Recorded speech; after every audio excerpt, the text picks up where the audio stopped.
लेकिन मैं आपको सिर्फ ये अपील करने आया हूं कि अगर अभी तक आपने K24 news and entertainment channel को सब्सक्राइब नहीं किया तो प्लीज कर लीजिए। मेरे कई मित्र और शुभचिंतक सीबीआई की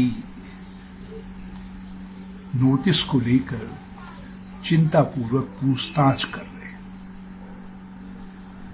जब तक विपक्ष के रूप में मैं सत्य बोलता रहूंगा, मेरे पांव आगे बढ़ते रहेंगे, चलता रहूंगा। 2016 सत्र के ये मित्र मेरे चारों तरफ घेरा डालेंगे, डालते रहेंगे। मैं केवल एक बात जानता हूं कि सत्यमेव जयते। 2016 सत्र में इन्हीं ताकतों ने एक महाषड्यंत्र के तहत हम जिस रास्ते पर चल रहे थे, उत्तराखंड को ले चलना चाहते थे, उस रास्ते को खंडित कर दिया। जो हजारों पहले हमारी सरकार ने 2014, 15, 16 सत्र में प्रारंभ की थी, जिन पर हम आगे बढ़ रहे थे, चाहे वो सामाजिक, आर्थिक, पर्यावरणीय, सांस्कृतिक, उत्तराखंड से जुड़ा हुआ कोई क्षेत्र,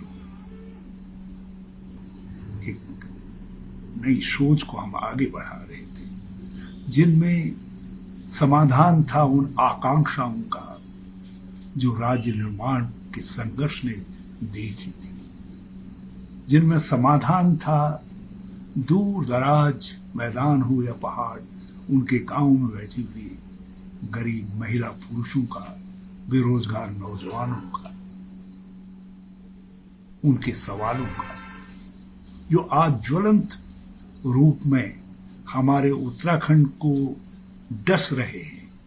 उन सवालों का भी निदान हमारी उसी सोच में था।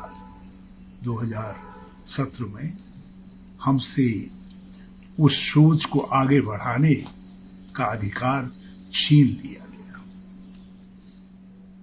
हम जो कुछ खोना था वो खो चुके, मगर एक कुहासा, एक भ्रम 2016 के घटनाक्रम को लेकर बहुत नाटकीय तरीके से खड़ा करने की कोशिश की गई।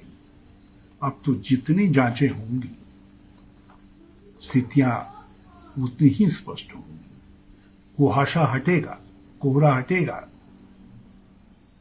भ्रम जो फैलाया गया है वो दूर होगा।